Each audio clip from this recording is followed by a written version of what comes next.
SK Vibemaker. We've got a very special artist in the building. Ray Black, what's happening? Hey, I'm good. How are you? I'm good, you know. Good. How does it feel to be back out with new music? It's good. It's very good. I feel like I'm free and and the world's getting to hear what I've been up to. I mean, it's been a couple of years since last projects, Havisham and Dirt. Yeah. I mean, how would you explain like the evolution and the journey since those projects? Oh, so Havisham is just a mixtape that I made just trying to get heard, to be honest. I was just like experimenting with different sounds. And then with Dirt, I felt like I got to work with some sick producers and really do more of that experimenting, but kind of found what I wanted to do. And then with Empress, like I've now kind of, I guess, established myself. So I'm able to do more of what I want. And I just had this idea of having it have a message throughout, to be honest, the whole project. And I got the opportunity to work with some sick producers and a few writers as well, and just put that all together. I know, because you used to handle all writing responsibilities yourself, so you've definitely shared that up a bit. A little bit. So I think there's 2 songs on the project that I co-wrote with, and that was good, to be honest, because I got to work with people I liked and people who I felt understood me, and it was very collaborative as opposed to someone coming in and being like, cool, so this is what we're doing today. So Empress is the name of the new project. I mean, like, sounds like an album, could be an album, project, mixtape. Oh, that makes me happy. What are we calling it? So I'm calling it a project. Just because for me it was that, like, my project was to create something that empowered people. There was a purpose behind it, as opposed to it being like a debut album of like, this is who I am, it's in its entirety, and you have 13 songs to really process that. Yes, that's why I felt like calling it a project. A lot of powerful songs, and the title track of the project as well, Empress. A lot of people have said to me like their favorite Ray Black song thus far. You know what I mean? That means a lot. And the video, a cinema full of women. Yeah. I mean, ideal for a single man. Was that an important part? You know, to just have all females in the video. Yeah, because the song really was to empower women. I have nothing against men. I'm also in this project trying to empower men as well. But Empress, the song specifically, was for girls, because I feel like you're told to settle in life and just kind of take what you get, especially from where I'm from. You kind of, the type of guy, I would say, growing up that I met was a particular type of guy, just because of the circles I was in and where I was from. And I think most people settle with that. But I don't know. I'm someone who I've always looked beyond where I'm from and wanted to travel and meet different types of people. So I just wanted to remind women they don't have to settle. And I tell you one thing, I think the last interview we done on like the back streets of Brick Lane. Yes, I remember that vividly. And something that I made note of that day is you're a very swagged out woman. I think you're definitely about your jackets. Like that day, I think you had the furry jacket. Today, you got that swagged out. You got that swagged out jacket. It's a different swag today though. I remember exactly what I was wearing, and I looked terrible, but that was what I could put together at the time. Mate, don't say that. I thought it was swaggy. It was dead. Really? It was dead. Would you say that you've had a bit of a change up in swag since then? Maybe not change up, but just like an elevation. Like elevation. Yeah. So now you ain't gotta wear the fake. You can wear the real. Straight up. And you know what? Not many people could do the close up like you had in the Empress video. You know what I'm saying? And one thing I have to salute you for, the white teeth, man.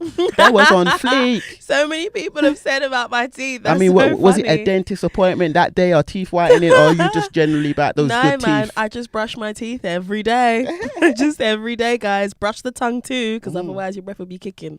I think you definitely embody such inspiration for this UK music for many reasons. And traditionally there has not been such a success rate commercially for UK R&B. I don't know if you've acknowledged that. It's like very few and far between.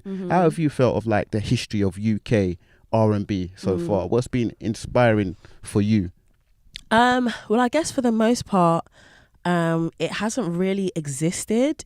We've got it in like bits and pieces. So we had Miss Dynamite, but she was a bit more garage. We've had Estelle. So I think we've got little bits, even like Jamelia, but that was quite pop as well. So I think for the most part it hasn't really existed, and now we've had this like I don't know what to call it, influx of like UK R&B, I think it's been great to see, because whether or not a number one comes out of it, we've opened doors for other people who thought that they would have to make dance music to be heard or to grow a fan base. But I do think there's more work to be done. And you even see it with some people who have like had success in America. It's still harder to cross over into the UK. Definitely. But I just feel like go where your music takes you, to be honest. That's the Miss Dynamite as well, because if anyone listens to the Empress project all the way through, they will hear like a slight speech kind of interlude from Miss Dynamite. I think it's at the end of Just a Kid, right? I mean, how did that come about? Oh, so she's just been supporting me for a while. Like, she followed me and liked my pictures and sent me a DM a while back, and I just always thought, I want to do something with her, but I don't know what's right. And this just felt so right. I feel like she represents an Empress to me. And I think a lot of girls my age as well, and even older, because I was really young when she came out, but just what she managed to do and where she came from meant a lot to me. And I felt like she just embodied what the project was about. And so having a message from her was just perfect. Run. Yeah. Definitely like, I don't know if people are really acknowledging or understanding. It's kind of like a gritty, street tale. Very gritty. And you wrote this as well. I mean, what did you want people to take from this song? Mainly, I wanted people to just hear that they have other options in life. No, the message of the song is not to become a product of your surroundings, which I think is really, really easy to do, and just find a form of of escape instead of just following what other people are doing around you. No matter, like, I guess, where you're from, whether it's violence, whether it's drug abuse, whether it's like not being able to find a job. I just feel like you don't have to become the product of that, or even like underage pregnancy, which is huge where I'm from. And that was something I always said to myself, like, that's not going to be me. I'm not going to be 15 and pregnant and on the dole the rest of my life. Because you break a lot of hearts. No, man, I just had to be smart. Don't let these boys come for you. Don't let them secure that. So 2017, you was definitely about that tour life. Yeah. Like, probably for the first time in your career, right? How was that?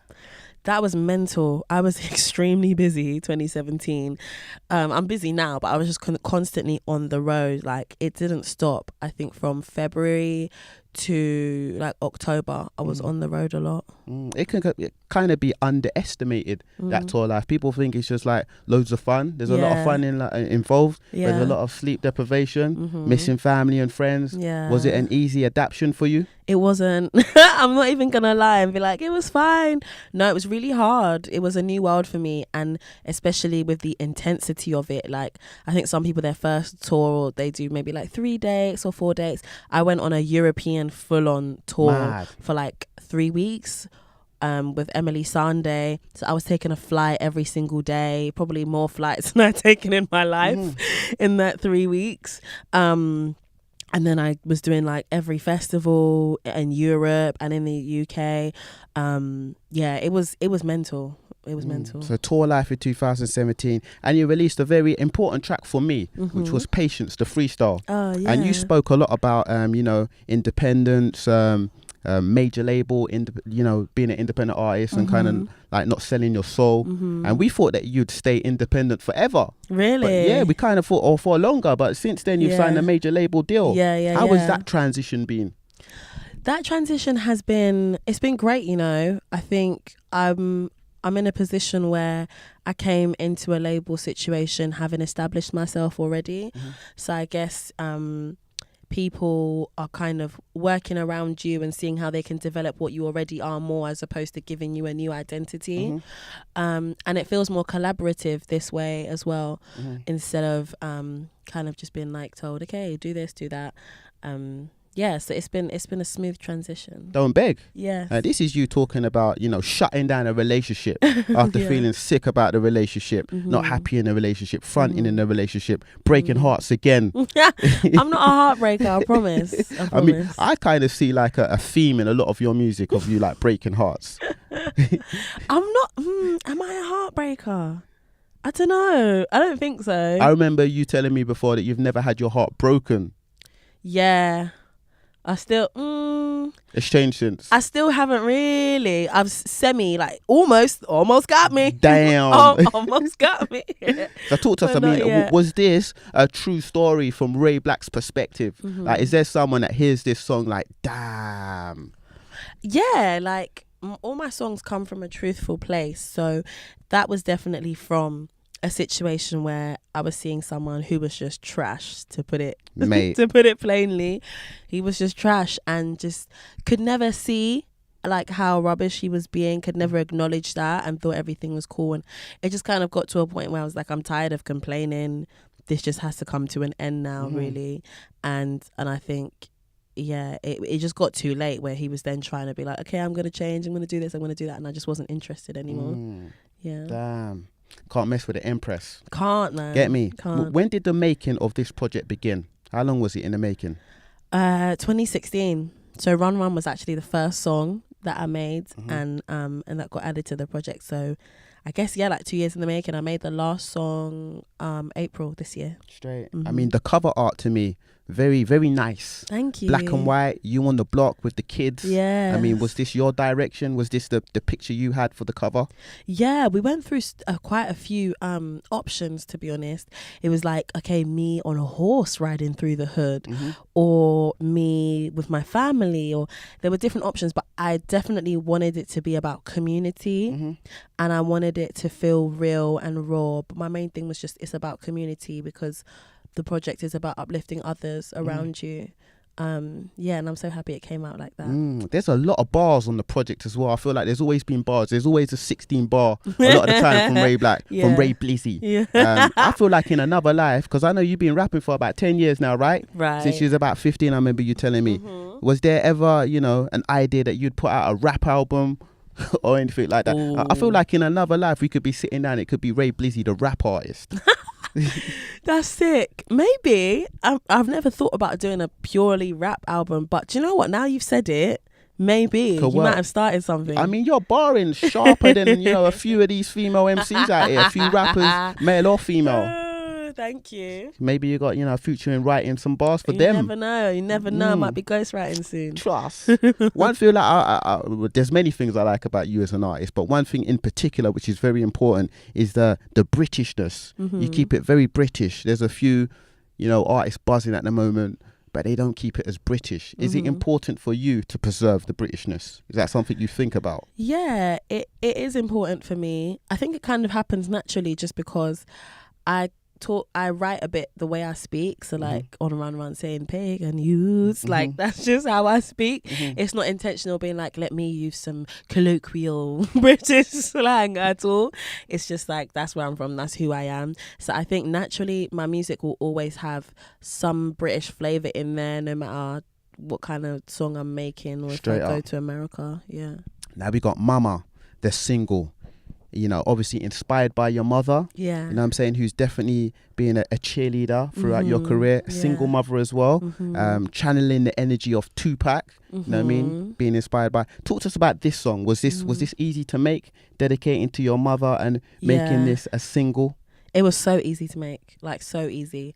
I was in Bali at the time doing a writing camp, and I was in studio with an incredible producer called Oak, and Sebastian Cole.